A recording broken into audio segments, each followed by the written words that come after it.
అమెరికాలో Hyderabadi student Abdul missing పై అనుమానాలు వ్యక్తమవుతున్నాయి. కిడ్నాప్ చేసినట్లు అబ్దుల్ పేరెంట్స్ కు వాట్సాప్ మెసేజ్లు వచ్చాయి. 1200 అమెరికన్ డాలర్లను అజ్ఞాత వ్యక్తి డిమాండ్ చేశారు.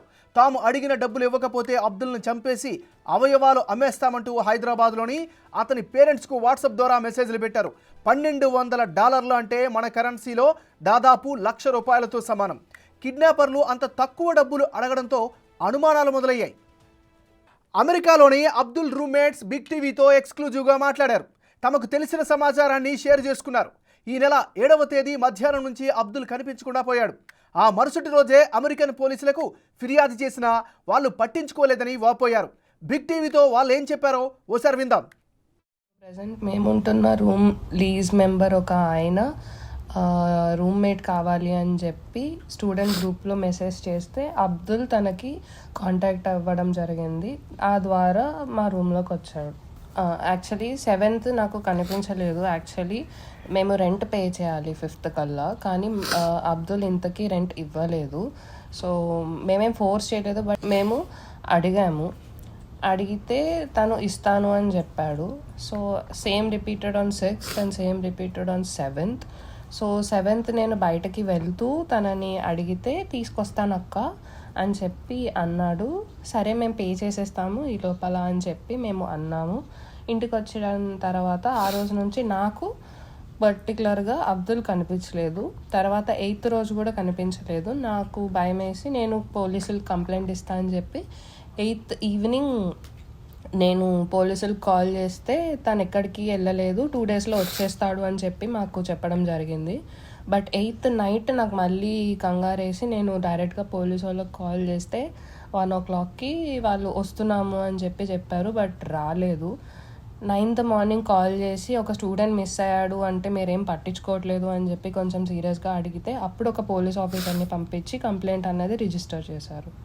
9th మిస్సింగ్ కంప్లైంట్ తీసుకుని రెస్పాన్సిబుల్ ఎవరు తీసుకుంటారు అని చెప్పి సైన్స్ అడిగితే నేను కంప్లీట్ రెస్పాన్సిబిలిటీ తీసుకుంటాను అని చెప్పి నేను డాక్యుమెంట్స్ మీద సైన్ చేయడం జరిగింది. బట్ 10th మార్నింగ్ మళ్ళీ పోలీసులు వచ్చేటప్పటికి ఏమైనా అప్డేట్ కోసం వచ్చారనుకున్నా, బట్ నాకు తెలిసింది ఏంటంటే అబ్దుల్ వాళ్ళ అన్న వాళ్ళు కూడా కంప్లైంట్ ఇచ్చారు అని. ఆ రోజే అప్పటి వరకు మేమేమనుకున్నామంటే అబ్దుల్ వాళ్ళ అన్నయ్య వాళ్ళ ఇంటికి వెళ్ళి ఉంటాడు అనుకున్నాం. బట్ ఆ రోజు తెలిసింది ఏంటంటే అబ్దుల్ మిస్ అయ్యాడని వాళ్ళ అన్న వాళ్ళు కూడా కంప్లైంట్ ఇచ్చారని.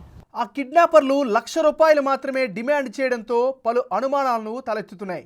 అమెరికాలో హైదరాబాదీ స్టూడెంట్ అబ్దుల్ మిస్సింగ్ పై పలు అనుమానాలు వ్యక్తమవుతున్నాయి. సో ఇదే అంశానికి సంబంధించి మరింత తాజా సమాచారం అందించేందుకు మా రిపోర్టర్ సురేష్ లైవ్లో సిద్ధంగా ఉన్నారు. సురేష్, చెప్పండి, ఈ ఇన్సిడెంట్కి సంబంధించిన అప్డేట్స్ ఏంటి? పలు అనుమానాలు కూడా తెలుస్తున్నాయి, దానికి గల కారణాలు ఏంటి? అబ్దుల్ అఫ్తార్ 9 నెలల క్రితం అమెరికాకు వెళ్ళాడు. అక్కడ కొంతమంది తెలుగు విద్యార్థులతోనే రూమ్ షేర్ చేసుకుంటూ అక్కడే నివాసం ఉంటున్నాడు. కానీ 7వ తారీఖు రోజు రూమ్ నుంచి వెళ్ళిన అబ్దుల్ తిరిగి రాకపోవడంతో రూమ్మేట్ అయినటువంటి ప్రియా పోలీసులకి ఫిర్యాదు చేయడం జరిగింది. 2 రోజుల నుంచి అబ్దుల్ కనబడట్లేదు అని చెప్పేసి కూడా 8వ తేదీన సాయంత్రం ఫిర్యాదు చేశారు. ఫిర్యాదు చేసిన తర్వాత 9వ తారీఖు అమెరికా పోలీసులు ఆ రూమ్కి వెళ్ళి ఎంక్వైరీ చేయగా అతనికి సంబంధించి మిస్సింగ్ అయ్యాడు, ఎక్కడికి వెళ్ళాడు అనేది కూడా తెలియలేదు. కేసు నమోదు చేసుకొని దర్యాప్తు చేస్తున్న క్రమంలోనే అబ్దుల్ కుటుంబ సభ్యులు నాచారం హైదరాబాద్లో ఉంటారు. వారికి ఒక వాట్సాప్ కాల్ రావడం జరిగింది. అబ్దుల్ మా దగ్గరే ఉన్నాడు, $1,200 మీరు అకౌంట్కి షేర్ చేయాలని చెప్పేసి కూడా వాళ్ళు వాట్సాప్ చాటింగ్ మొదలుపెట్టారు. ఆ చాటింగ్తోనే అబ్దుల్ సోదరుడు ఆ రివర్స్ వారికి సంబంధించి చాటింగ్ చేయడం జరిగింది. మీరు ఎవరు, అసలు మా బ్రదర్కి సంబంధించిన ఫోటో కానీ వీడియో కానీ మాకు చూపించండి, ఎక్కడ ఉన్నాడు మా బ్రదర్ అని చెప్పేసి కూడా వారితో చాటింగ్ చేసినట్టు ఆ చాటింగ్కి సంబంధించిన ఇమేజెస్ కూడా మనం బిగ్ టీవీ స్క్రీన్ మీద చూస్తున్నాం. ఎవరు మీరు, అసలు కనీసం ఒక వీడియో కానీ ఫోటో కానీ మా బ్రదర్కి సంబంధించింది పంపిస్తే దానికి సంబంధించి మేము సెండ్ చేయడానికి సిద్ధంగా ఉన్నామని చెప్పేసి కూడా వాళ్ళు రిప్లై ఇవ్వడం జరిగింది. కానీ ఎలాంటి ఫొటోస్ రిప్లై చేయలేదు.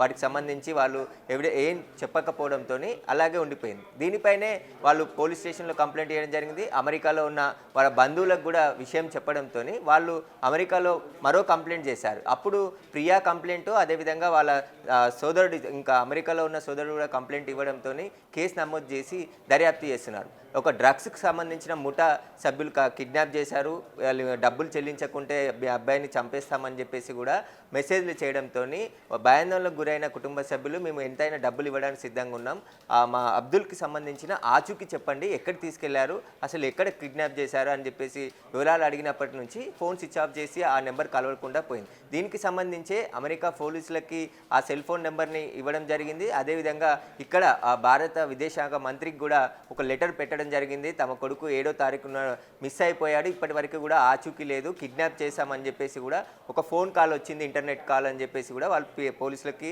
ఇటు విదేశాంగ శాఖ మంత్రికి కూడా ఫిర్యాదు చేసి తమ అబ్బాయిని వీలైనంత త్వరగా రక్షించి హైదరాబాద్ తీసుకొచ్చే విధంగా ఏర్పాట్లు చేయాలని చెప్పేసి కూడా కోరడం జరిగింది. కానీ అబ్దుల్కి సంబంధించి $1,200 అడగడం పైన అనుమానం కనబడుతుంది. అటు రూమ్ రెంట్ కట్టాల్సి ఉంటుందని చెప్పేసి ప్రియా చెప్పడంతో మరుసటి రోజే అబ్దుల్ మిస్ కావడం, ఎక్కడికి వెళ్ళాడు, అసలు స్నేహితులతో కలిసి 9 నెలల నుంచి అమెరికాలోనే ఒక యూనివర్సిటీలో చదువుకుంటున్న అబ్దుల్ సడన్గా మిస్ కావడం పైన అనుమానాలు వ్యక్తమవుతున్నాయి. అతనికి సంబంధించిన ఆచూకీ ఇప్పటి వరకు కూడా రాలేదంటే అతను ఎక్కడికి వెళ్ళాడు, ఎందుకంటే అమెరికాలకు వేరే స్నేహితులు కూడా అతనికి ఎవరు లేరు, రూమ్మేట్కి సంబంధించి వారి తప్ప బయట వ్యక్తులతో ఎవరితో పరిచయం లేదు. డ్రగ్స్ ముఠాలు కొన్ని అమెరికాలో ఉండి వాళ్ళు కిడ్నాప్ చేశారంటే అసలు అబ్దుల్కి వారికి సంబంధం ఏంటనేది కూడా ఇక్కడ చిక్కుముడిగా ఉంది. అసలు $1,200 అడగడం ఏంటి, ఒకవేళ ₹1,00,000 ఇండియన్ కరెన్సీలో చాలా తక్కువ అమౌంట్ అది, కానీ అక్కడి నుంచి అమెరికా నుంచి ఫోన్ చేసి అబ్దుల్ని కిడ్నాప్ చేశాము, $1,200 సెండ్ చేయండి అని చెప్పేసి అకౌంట్ వివరాలు కూడా ఇవ్వకుండా ఫోన్ చేసి తర్వాత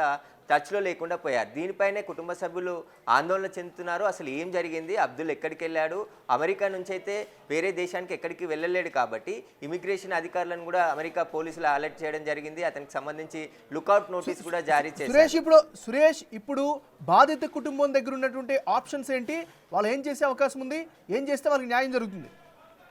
వాళ్ళు తమ కొడుకు ఆచూకీ 8వ తారీఖు, అంటే ఇక్కడ మనం కిడ్నాప్ అయింది, అతను మిస్సింగ్ అయింది 7వ తారీఖు నుంచి కనిపించకుండా పోయాడు. కానీ 8వ తారీఖు రోజు కుటుంబ సభ్యులతో వీడియో కాల్ మాట్లాడాడు, తాను హాస్టల్లోనే ఉన్నట్టు చెప్పాడు. అంటే ఇక్కడే అనుమానాలు వ్యక్తమవుతున్నాయి.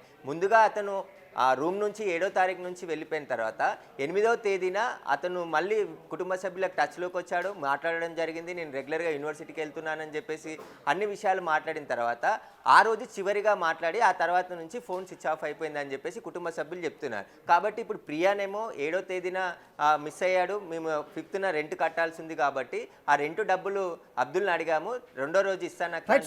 సురేష్, ప్రియా చెప్పినటువంటి ఇన్ఫర్మేషన్ బట్టి చూస్తే అక్కడ లోకల్గా యూఎస్లో ఉన్నటువంటి పోలీసులు కూడా సరిగ్గా స్పందించలేదంటూ కూడా ఆమె బిగ్ టీవీకి ఇచ్చినటువంటి ఎక్స్క్లూజివ్ బయటలో చెప్తా ఉంది. దీన్ని ఎట్లా అర్థం చేసుకోవాలి?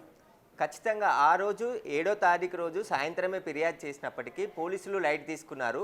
మళ్ళీ 8వ తారీఖు రోజు కాల్ చేసి ఒక తెలుగు స్టూడెంట్స్ మిస్ అయిపోయాడు, కనిపించట్లేదు అని చెప్పేసి మళ్ళీ అక్కడ ఉన్న పోలీసులకి ఫోన్ ద్వారా సమాచారం అందించడంతో 9వ తేదీన పోలీసులు ఆ రూమ్ దగ్గరికి వచ్చి కంప్లైంట్ డీటెయిల్స్ తీసుకొని ఆ అబ్దుల్కి సంబంధించిన పాస్పోర్ట్ డీటెయిల్స్, ఆ విధంగా ఆయనకు సంబంధించిన సెల్ ఫోన్ నెంబర్స్ వాటన్నిటిని తీసుకొని అప్పుడు దర్యాప్తు ప్రారంభించారు. అంటే ఆలస్యంగా దర్యాప్తు ప్రారంభించారు దీనికి సంబంధించి, ఎందుకంటే మొదటగా వాళ్ళు ఫిర్యాదు చేసిన వెంటనే స్పందించి ఉంటే అబ్దుల్ ఎక్కడికి వెళ్ళాడు అనేది సమాచారం ముందే వచ్చేది. కానీ 2వ రోజు 7వ తారీఖు ఫిర్యాదు చేసినప్పుడు 8వ తారీఖు నాడు వాళ్ళ కుటుంబ సభ్యులతో మాట్లాడడం జరిగింది అబ్దుల్ అని చెప్పేసి వాళ్ళ కుటుంబ సభ్యులు చెప్తారు. ఇప్పుడు 8వ తేదీ నుంచి ప్రజెంట్ ఈ రోజు వరకు కూడా అబ్దుల్కి సంబంధించిన ఆచూకీ మాకు తెలియలేదు. అటు అమెరికా పోలీసులు కావచ్చు, ఇటు కేంద్ర ప్రభుత్వం కూడా చొరవ తీసుకొని మా అబ్బాయిని రక్షించాలని చెప్పేసి వాళ్ళు వేడుకుంటున్నారు. ఇటు నాచారం పోలీస్ స్టేషన్లో కూడా ఫిర్యాదు చేయడం జరిగింది. ఒకసారి నేను వారితో మాట్లాడే, ఇప్పుడు అమెరికాలో సందీప్ అని అబ్దుల్ స్నేహితుడు ఉన్నాడు, ఒకసారి కాల్ చేసి చూద్దాం, ఒకసారి అతను ఏం చెప్తాడో ఒకసారి విందాం. రైట్, బిగ్ టీవీ ఎక్స్క్లూజివ్గా ప్రయత్నం చేస్తుంది. ఈ కేసుకి సంబంధించి అప్డేట్స్ అన్ని కోణాల్లో కూడా హెల్ప్ చేసే ప్రయత్నం చేస్తుంది. బిగ్ టీవీ చాలా బాధ్యతాయుతంగా తన ఫ్రెండ్ ఒక్కసారి ఫోన్ నెంబర్ కలిసింది. సందీప్ గారు, హలో. అబ్దుల్ ఎప్పుడు మిస్ అయ్యాడండి, అసలు ఏంటి, ఎక్కడ వెళ్ళాడు, ఏం జరిగింది, అసలు మీరు రూమ్మేట్గా ఉన్నారు కదా, ఏమని జరిగిందండి? అంటే మీరు ఎప్పుడు చివరిగా మాట్లాడారు అబ్దుల్తోని? 7th. ఏం చెప్పాడు, ఎక్కడికి వెళ్ళాడు, యూనివర్సిటీకి వెళ్ళాడు, ఆ రోజు ఎక్కడికి వెళ్ళాడు, ఏం మాట్లాడారు మీతోని? ఏమీ చెప్పలేదన్న మాకు. మీరు ఎప్పుడు పోలీసులకు ఫిర్యాదు చేయడం జరిగింది, అసలు ఏమన్నారు? ఎక్కడ కిడ్నాపర్స్ అంటున్నారు, వాళ్ళ కుటుంబ సభ్యులకి డ్రగ్స్కి ముఠాకు సంబంధించి కిడ్నాపర్లకు మేము ఫోన్ చేసాం, $1,200 సెండ్ చేయాలని చెప్పేసి వాళ్ళ కుటుంబ సభ్యులకు మెసేజ్ చేశారు. ఆ విషయం కూడా మాకు నిన్న వాళ్ళ అన్న వాళ్ళు కన్ఫర్మ్ చేశారు. నాకు ఏ ఇన్ఫర్మేషన్ తెలీదు, మేము ఇక్కడ అతను మా దగ్గర నుంచి 7th రోజు మిస్ అయిండు. ఓకే, 9th రోజు మా రూమ్మేట్స్ అందరం కలిసి కంప్లైంట్ ఇవ్వడం జరిగింది. 10th రోజు వాళ్ళ అన్న వాళ్ళు కంప్లైంట్ ఇచ్చారు. 11th రోజు వాళ్ళ అన్న వాళ్ళు క్లీవ్లాండ్ వచ్చారు వాళ్ళ తమ్ముడిని వెతుక్కుంటూ. దొరకలేదు. పోలీస్ వాళ్ళు వెతుకుతున్నారు. పోలీస్ వాళ్ళు ఇచ్చిన సమాచారం ప్రకారం మేము పోలీసులు చెప్పినట్టు వెతికినాము. మాకు ఎక్కడ దొరకలేదు. All of a sudden Abdul వాళ్ళ ఒక ఫ్రెండ్ ఇండియా నుంచి నాకు ఒక టైమ్స్ ఆఫ్ ఇండియాది లింక్ పంపించాడు, వెబ్సైట్ లింక్.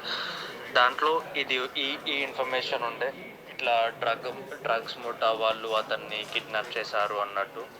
అది నేను వాళ్ళ అన్న వాళ్ళకి పంపిస్తే అప్పుడు నాకు వాళ్ళ అన్న వాళ్ళు కన్ఫర్మ్ చేశారు. ఇంత తప్ప నాకు ఇంకేం తెలియదు అన్న. అంటే అమెరికా పోలీసులు ఏం చెప్తున్నారు అంటే 7వ తారీఖు మీరు ఫిర్యాదు చేశారు, ఈరోజు 21 తారీఖు అవుతుంది. ఇన్ని రోజుల దర్యాప్తులో ఆ అబ్దుల్కి సంబంధించిన ఏ ఎవిడెన్స్ కూడా పోలీసులు గుర్తించలేదా? 7వ తారీఖు మేము ఫిర్యాదు చేయలేదు. 7వ తారీఖు మిస్ అయిండు. 9వ తారీఖు ఫిర్యాదు చేసినాం మేము. ఆ రోజు నుంచి ఈ రోజు ఇన్వెస్టిగేషన్లో అబ్దుల్ ఎక్కడ వెళ్ళాడనే ఆచూకీ మాత్రం ఏం చెప్పలేదా పోలీసులు? అతను ఫోన్స్ అమ్మేసి వాల్మార్ట్ అని చెప్పి అక్కడ ఆ పర్టికులర్ ప్లేస్లో అతను ఉన్న ఫోన్స్, ల్యాప్టాప్స్ అన్నీ అమ్మేసి ఒక సైకిల్ కొనుక్కొని ఎటు వెళ్ళాడో తెలియదు. లాస్ట్ సీన్ ఫోన్ ట్రాక్ చేస్తే లాస్ట్ సీన్ లొకేషన్ వాల్మార్ట్ అని వచ్చింది. అక్కడికి కూడా వెళ్ళి పోలీస్ వాళ్ళు సీసీటీవీ చెక్ చేశారు. చెక్ చేస్తే సీసీటీవీలో చూపించింది ఏంటంటే ఫోన్స్, ల్యాప్టాప్స్ అవన్నీ అమ్మేసి సైకిల్ కొనుక్కొని వాటి నుంచి వెళ్ళిపోయాడు. ఎటు వెళ్ళాడో తెలియదు. అంటే ఆ ఫోన్స్ కానీ ల్యాప్టాప్స్ కానీ పోలీసులు స్వాధీనం చేసుకున్నారా వాళ్ళ దగ్గర నుంచి అబ్దుల్కి సంబంధించి? అది మాకు ఐడియా లేదన్న. ఆ ఇన్ఫర్మేషన్ కూడా మాకు అబ్దుల్ వాళ్ళ అన్న వాళ్ళు చెప్పారు, మాకు ఐడియా లేదు. అంటే ఇప్పుడు కిడ్నాపర్లు కిడ్నాప్ చేశాము, $1200 సెండ్ చేయాలని చెప్పేసి వాళ్ళ కుటుంబ సభ్యులకి వాట్సాప్లో చాట్ చేసినట్టు తెలుస్తుంది. వాళ్ళు చెప్తున్నారు ఇక్కడ. అక్కడ వాళ్ళతో మాట్లాడడం ఏమన్నా పోలీసులకి ఈ నెంబర్ ట్రేస్ చేయడం కానీ వాళ్ళకి సమాచారం ఇవ్వడం కానీ చేశారండి? అది కూడా ఐడియా లేదు, బికాజ్ అన్న వాళ్ళు చూసుకుంటున్నారు. ఏ యూనివర్సిటీలో చదువుతున్నాడు అతను? ఎక్కడికి ఇప్పుడు ఆ వాల్నట్ మీరు చెప్తున్న సెంటర్ నుంచి ఎక్కడి వైపు వెళ్ళాడు? ఆ సీసీ ఫుటేజ్ని ఏమైనా పరిశీలించారా పోలీసులు? అతను క్లీవ్లాండ్ స్టేట్ యూనివర్సిటీలో చదువుతున్నాడు. కానీ జనవరిలో వేరే యూనివర్సిటీ ట్రాన్స్ఫర్ అయ్యిండు. ఆ యూనివర్సిటీ ట్రాన్స్ఫర్ అయ్యిండు. మాకు ఎవ్వరికి ఇన్ఫర్మేషన్ లేదు, మా దగ్గర లేదు, వాళ్ళ ఫ్యామిలీ దగ్గర కూడా లేదు ఇన్ఫర్మేషన్. ఏమంటారు మీరు? పోలీసులని వాళ్ళ బంధువులు అక్కడ ఉన్నారంటారు, వాళ్ళు సంప్రదిస్తే అసలు ఇన్ని రోజులైనా ఆచూకీ దొరకకపోవడానికి కారణాలు ఏంటి? ఏం చెప్తున్నారు అక్కడ ఉన్న పోలీసులు? వాళ్ళ అన్న వాళ్ళు డీల్ చేస్తున్నారన్న. మాకు మేము స్టూడెంట్స్మి కదా, మేము ఎక్కువ ఇన్వాల్వ్ అవ్వద్దు ఇట్లాంటి విషయాలలో, బికాజ్ మా స్టడీస్ మీద ఎఫెక్ట్ అవుతుంది అండ్ మా కెరియర్స్ మీద ఎఫెక్ట్ అవుతుంది. అంటే మమ్మల్ని ఎక్కువ ఇన్వాల్వ్ అవ్వద్దు అన్నారు. ఏమన్నా ఉంటే మేము చెప్తాము అని చెప్పి వాళ్ళ అన్న వాళ్ళు చెప్పారు. ఎక్కడన్నా వెళ్తే మనకి ఏమన్నా ఇన్ఫర్మేషన్ వస్తే మీరు వెళ్ళండి అని చెప్పి అన్నాడు అన్న వాళ్ళు. అంటే రూమ్ రెంట్ కట్టడానికి అతనికి సంబంధించిన డబ్బులు తీసుకొచ్చి ప్రియాకి ఇస్తా అని చెప్పేసి చెప్పినట్టు తెలుస్తుంది. అసలు రూమ్ రెంట్ లేకపోవడానికి గల కారణాలు ఏంటి? ఎక్కడికి వెళ్ళి డబ్బులు తెస్తా అని చెప్పేసి వెళ్ళాడు అతను? వాళ్ళ ఫ్రెండ్ దగ్గరికి వెళ్ళాడు. వాళ్ళ ఫ్రెండ్ని ఏమన్నా ప్రశ్నించారా పోలీసులు వచ్చినట్టు కానీ వాళ్ళకి సంబంధించి? ఫ్రెండ్ ఎవరో మాకు ఎవరికి తెలియదు ఇన్ఫర్మేషన్. ఓకే సందీప్ గారు, ఓకే రైట్. ఇప్పుడు మనం సందీప్ వాళ్ళ రూమ్మేట్ అమెరికాలో ఉన్నాడు ప్రస్తుతం. ఇన్వెస్టిగేషన్ కొనసాగుతుంది. అతను దానికి సంబంధించిన ల్యాప్టాప్, సెల్ ఫోన్స్ కొన్ని అన్నిటిని కూడా అమ్మేసి ఒక సైకిల్ కొనుక్కొని అక్కడ నుంచి వెళ్ళినట్టుగా పోలీస్ ఇన్వెస్టిగేషన్లో 9th రోజు మట్టుకి అక్కడికి తెలిసిన సమాచారం అని చెప్తున్నాడు. ఆ రోజు నుంచి సెల్ ఫోన్ లేకపోవడం, అతనికి సంబంధించి ఎక్కడికి వెళ్ళాడనేది ఇన్వెస్టిగేషన్లో కొంచెం లేట్ అవుతుందని చెప్పేసి అక్కడ ఉన్న అమెరికా పోలీసులు చెప్తున్నారు. ఇప్పుడు అమెరికాలో అబ్దుల్కి సంబంధించిన కొంతమంది బంధువులు కూడా ఉన్నారు. వాళ్ళు ఇన్వెస్టిగేషన్ అధికారులతో ఎప్పటికప్పుడు టచ్లో ఉన్నారు. కానీ సెల్ ఫోన్ లేకపోవడంతోనే అబ్దుల్ ఎక్కడికి వెళ్ళాడు అనేది ట్రాక్ చేయడం కష్టంగా ఉంది. సురేష్ ఒక విషయం చెప్పండి. మనం ఇప్పుడు బిగ్ టీవీ ఒక రకంగా క్రాక్ చేసిందని అనుకోవచ్చా? ఎందుకంటే ఇప్పటి వరకు లేనటువంటి అప్డేట్స్ కూడా ఇప్పుడు తెలిసినట్టుగా భావించవచ్చా? ఎందుకంటే ఫోన్లు అమ్మేశారు, ల్యాప్టాప్లు అమ్మేశారు, సైకిల్ తీసుకొని ఎక్కడికే వెళ్ళారు. ఆ సీసీటీవీ ఫుటేజ్ ఆధారంగా ఇది పోలీసులు గమనించారు. ఇన్ని విషయాలు బయటకు వచ్చాయి. ఇవన్నీ కూడా దర్యాప్తులో ఎంతవరకు ఉపయోగపడతాయి?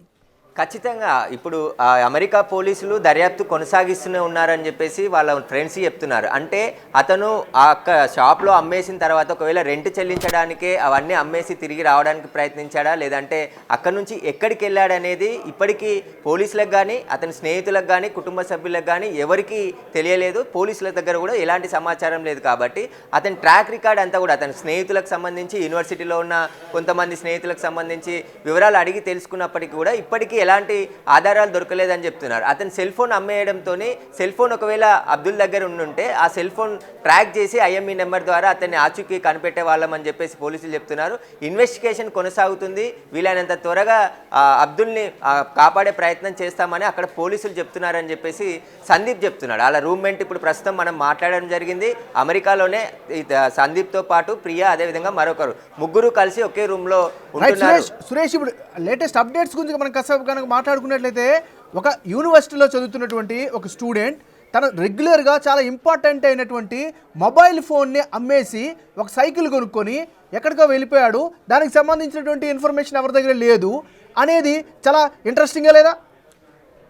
ఖచ్చితంగా. ఇప్పుడు అంటే అమెరికాలో ఉన్నప్పుడు ఇప్పుడు వాళ్ళ కుటుంబ సభ్యులకు కూడా ఈ విషయం తెలియదు. ఇప్పుడు మనం సందీప్ని కాంటాక్ట్ కావడంతో ఈ విషయాలన్నీ కూడా బిగ్ టీవీతో చెప్పడం జరిగింది. ఆ రోజు ఏం జరిగింది, ఎందుకంటే 7th రోజు మిస్ అయిపోయాడు. 2 రోజుల పాటు అబ్దుల్ ఆచూకీ కోసం మేము వెతికాము. యూనివర్సిటీకి కానీ ఏదంటే ఫ్రెండ్ రూమ్లోకి వెళ్ళి ఉంటే తిరిగి వస్తాడని చెప్పేసి అనుకున్నాం. కానీ 9వ తేదీన కనబడకపోయేసరికి 9వ తేదీన కంప్లైంట్ చేశాము. కంప్లైంట్స్ చేసిన తర్వాత పోలీసులు కేసు నమోదు చేసి మిస్సింగ్ సంబంధించిన అతని ఫోటోను కూడా రిలీజ్ చేశారు. ఎయిర్పోర్ట్ అధికారులు అందరికీ కూడా ఆ ఫోటోని మెయిల్ చేయడం జరిగింది. లుకౌట్ నోటీస్ కూడా జారీ చేయడం జరిగింది. అతని పాస్పోర్ట్కి సంబంధించిన వివరాలు కూడా అన్ని పోలీస్ స్టేషన్లకు పంపించారు. కానీ అబ్దుల్కి సంబంధించి ఇప్పటి వరకు కూడా ఆచూకీ తెలియకపోవడంపై వాళ్ళ పేరెంట్స్కి వచ్చిన సెల్ ఫోన్ నెంబర్ని కూడా అమెరికా పోలీసులు ట్రేస్ చేసే పనిలో ఉన్నారు. అది ఇంటర్నెట్ కాల్గా చేశారు. కాబట్టి ఎవరు చేశారు, అసలు అబ్దుల్ చేశాడా, అసలు అనుమానాలు ఉన్నాయి దీనికి సంబంధించి. ఎందుకంటే కిడ్నాపర్స్ అయితే $1200 కోసం ఇండియాకి ఫోన్ చేసి వాళ్ళ కుటుంబ సభ్యులకి ఫోన్ చేసి ఇదంతా కూడా కిడ్నాప్ చేశాము, మీరు డబ్బులు ఇవ్వండి అని చెప్పి డిమాండ్ చేసే అవకాశం ఉండదని చెప్పేసి కూడా అమెరికా పోలీసులు చెప్తున్నారు. కానీ అబ్దుల్ ఎక్కడికి వెళ్ళాడు, అబ్దుల్ వెళ్ళిన ప్లేస్ ఎక్కడ ఉంది, అసలు దీనిపైన పూర్తి అనుమానాలు ఉన్నాయి. కాబట్టి దర్యాప్తులో అన్ని విషయాలు తెలిసే అవకాశం ఉంటుంది. కానీ ఇండియాలో ఉన్న వాళ్ళ తల్లిదండ్రులు, బంధువులు ఆందోళనకు గురవుతున్నారు. సురేష్, ఇంకో విషయం చెప్పండి. మిస్సింగ్ అయింది 7వ తారీఖు, కంప్లైంట్ ఇచ్చింది 9వ తారీఖు, ఈరోజు మనం మాట్లాడుకుంటుంది 21వ తారీఖు. ఇంత గ్యాప్ ఉంది. సో దీన్ని ఏ విధంగా చూడాలి? ఖచ్చితంగా ఇప్పుడు వాళ్ళ రూమ్మేట్ మాట్లాడిన మాటల్ని మనం పరిశీలిస్తే 7వ తారీఖు నుంచి 9వ తారీఖు 2 రోజుల పాటు వేరే ఫ్రెండ్స్ ఉంటారు. కాబట్టి యూనివర్సిటీలోకి సంబంధించిన స్నేహితుల ఇంటికి వెళ్ళి ఉంటాడు. ఎందుకంటే ప్రియా రూమ్ రెంట్ కట్టాలి, డబ్బులు కావాలంటే ఆ డబ్బులు లేవు. కాబట్టి తీసుకొచ్చే క్రమంలో బయటికి వెళ్ళాడా, లేదంటే అవన్నీ అమ్మేసి తిరిగి చెల్లిద్దామని తీసుకొచ్చాడా అనేది ఇక్కడ అబ్దుల్ వచ్చి మాట్లాడితేనే తెలిసే అవకాశం కనబడుతుంది. కానీ 2 రోజుల తర్వాత పోలీసులకి ఇంకా కనబడట్లేదు, తిరిగి రూమ్ కూడా రాకపోవడంతో ప్రియా కంప్లైంట్ ఇచ్చింది. ఆ తర్వాత వాళ్ళ బంధువులు ఉంటారు అమెరికాలోనే, ఆ బంధువులకు కూడా సమాచారం ఇవ్వడంతో కేసు నమోదు చేసి దర్యాప్తు చేస్తున్నాడు. కానీ ఇప్పుడు దాదాపు 7వ తేదీన మిస్ అయితే ఈరోజు 21వ తేదీ అయిపోయింది. ఇప్పటి వరకు కూడా అబ్దుల్ ఆచూకీ తెలియకపోవడంతో ఆందోళనలో కుటుంబ సభ్యులు ఉన్నారు. ఇటు కేంద్ర ప్రభుత్వాన్ని కూడా వాళ్ళు విజ్ఞప్తి చేస్తున్నారు. అబ్దుల్కి సంబంధించిన ఆచూకీపై అక్కడ అమెరికాలో ఉన్న ఇండియన్ ఎంబసీతో మాట్లాడి తగిన చర్యలు తీసుకోవాలని చెప్పేసి కూడా వాళ్ళు కోరుతున్నారు. అటు వాళ్ళ ఫ్రెండ్స్ కూడా ట్రై చేస్తున్నారు. అబ్దుల్ ఆచూకీకి సంబంధించి ఎక్కడికి వెళ్ళాడు, అసలు అతనికి అమెరికాలో ఎవరు కూడా లేదు. వారికి తెలిసిన బంధువులు 2 ఉన్నారు, వాళ్ళు కూడా అదే సిటీలో ఉంటున్నారు. ప్రస్తుతం పోలీసులు వాళ్ళతో కూడా టచ్లో ఉన్నారని చెప్పేసి ఇప్పుడు సందీప్ చెప్తున్నాడు. కాబట్టి అబ్దుల్ ఎక్కడికి వెళ్ళాడు, అసలు కిడ్నాపర్స్ ఒకవేళ కిడ్నాప్ చేస్తే వాళ్ళ డిమాండ్స్ అక్కడ ఉన్న పోలీసులకు కూడా తెలిస్తే ఖచ్చితంగా ట్రేస్ అయ్యే అవకాశం ఉంటుంది. ఇప్పటికే ఎవరైతే డ్రగ్స్ వ్యాపారం చేస్తున్నారో వారిపైన కూడా నిఘా ఉన్న వారిపై విచారణ జరుపుతున్నారు పోలీసులు, అమెరికా పోలీసులు అని చెప్తున్నారు. దానికి సంబంధించి పూర్తి దర్యాప్తు చేస్తేనే అబ్దుల్కి సంబంధించి దర్యాప్తులో వేగం పెంచితే అతనికి సంబంధించిన వివరాలు బయటకు వచ్చే అవకాశం ఉందని చెప్పేసి కూడా thank you Suresh for your updates.